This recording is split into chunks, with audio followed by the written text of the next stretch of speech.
अस्सलाम वालेकुम दोस्तों। एजाज़ चौधरी साहब डी ग्लोबलाइजेशन पर डिबेट करते हुए लिखते हैं कि जब वॉल ऑफ बर्लिन गिरी और सोवियत यूनियन टूटी तो दुनिया में यूनिपोलैरिटी आ गई, जिसका सेंटर यूएस था। और इससे ये उम्मीदें लगाई गई कि अब दुनिया सिंगल ग्लोबल विलेज बन चुकी है और एक मुल्क दूसरे मुल्क पर डिपेंड रहेगा। फ्लो ऑफ गुड्स होंगी और कोई इकनॉमिक बैरियर्स नहीं होंगे और जंगें भी नहीं होंगी। वार्स इसलिए नहीं होंगी क्योंकि एक मुल्क दूसरे मुल्क पर डिपेंड रहेगा। अब आप लोग सोच रहे होंगे कि मैं ये डिबेट क्यों कर रहा हूँ। जब मैं इसके कंक्लूजन पर पहुँचूँगा तो आप लोगों को सारी कहानी की समझ आ जाए कि डिबेट मैं क्यों कर रहा था आप लोगों के साथ। अच्छा, इस ग्लोबलाइजेशन के एफ़र्ट्स के बारे में वो लिखते हैं एजाज़ चौधरी साहब कि यूएन ने बहुत सी एफ़र्ट्स की कि ग्लोबलाइजेशन एक कामयाब प्रोसेस रहे दुनिया में। उसके लिए डिफरेंट सेमिनार्स करवाएं, कॉन्फ्रेंस करवाई, चाइल्ड राइट पे, वुमेन राइट पे, इन्वायरमेंट पे, और मुख्तलिफ़ किस्म की उन्होंने दुनिया में जा के करवाई एफ़र्ट्स ताकि ग्लोबलाइजेशन को मज़ीद परवान चढ़ाया जा सके। एजाज़ चौधरी साहब डी ग्लोबलाइजेशन पर बात करते हैं तो वो इसके कुछ रीज़न्स बयान करते हैं कि ग्लोबलाइजेशन कहाँ पर फेल हुआ। एक तो वो यहाँ पर अपनी इस आर्टिकल में ज़िक्र करते हैं कि जब 9/11 का अटैक हुआ तो जो नॉन स्टेट एक्टर थे वो चूँकि ग्लोबलाइजेशन में आपकी एक इंटरडिपेंडेंसी में नहीं आ रहे थे कि एक मुल्क दूसरे मुल्क पे डिपेंड तो रहेगा, लेकिन उसके जो नॉन स्टेट एक्टर है वो तो डिपेंड नहीं रहेंगे, वो तो आपकी पॉलिसीज़ को नहीं मान रहे। तो एक जो 9/11 का अटैक था, फिर यूएस का ईरान इन्वेजन था, और तीसरी रीज़न वो लिखते हैं कि जो 2011 में जब अरब कंट्रीज़ में एक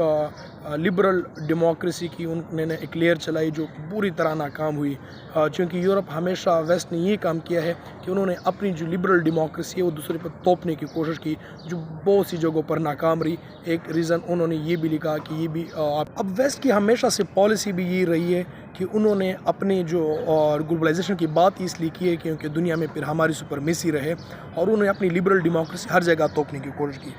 और दूसरी तरफ जो हमारी एशिया है वहाँ पर जो चाइना का राइज़ हुआ, उन्होंने भी वेस्टर्न लिबरल डेमोक्रेसी को चैलेंज किया कि जो लिबरल डेमोक्रेसी है उसका अल्टरनेट भी है, यानी सिर्फ लिबरल डेमोक्रेसी में रहकर आप तरक्की नहीं कर सकते। अब इस वक्त दुनिया में ग्लोबलाइजेशन को चैलेंजेस क्या दरपेश है, इस पर वो बात करते हैं कि चाइना और यूएस का जो कन्फ्लिक्ट है ये भी ग्लोबलाइजेशन के लिए एक चैलेंज है, क्योंकि अब ये दुनिया यूनिपोलर नहीं रही, अब ये बाईपोलर, बल्कि अब अगर आप इससे आगे जाके बात करें तो बाईपोलर भी आप नहीं कह सकते, मल्टीपोलर की तरफ दुनिया जा चुकी है। तो ये एक बहुत बड़ी चैलेंज है ग्लोबलाइजेशन के लिए। दूसरी तरफ वो इस्लामी फ़ोबिया की बात करते हैं कि जब दुनिया में एक मज़हब के ख़िलाफ़, इस्लाम के ख़िलाफ़ आप इतनी नफ़रत फैला लें तो किस तरह आप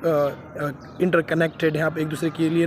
खुशी का बायस बन सकते हैं, दूसरे को फ़ायदा पहुंचा सकते हैं। और ज़ेनोफोबिया, ये अपनी नेशन की बात करने पर, तो ये जो इतनी डिफरेंसेस आ चुके हैं, ये मेन 3 ये चीज़ें बयान करते हैं चैलेंजेस के बारे में कि बड़ी बड़ी चैलेंजेस दरपेश है ग्लोबलाइजेशन के लिए। फिर जब वो डी ग्लोबलाइजेशन पर एंड पर कंक्लूजन निकालते हैं तो वो कहते हैं कि अब दुनिया में चूँकि ग्लोबलाइजेशन तो रही नहीं है, वो डी ग्लोबलाइजेशन की तरफ ये प्रोसेस जा रहा है, तो हर मुल्क को अपने लिए खुद कुछ करना। वो ये बात बिल्कुल नहीं करते कि ग्लोबलाइजेशन नहीं होनी चाहिए, क्योंकि अगर ग्लोबलाइजेशन नहीं होंगी, अगर हम एक दूसरे के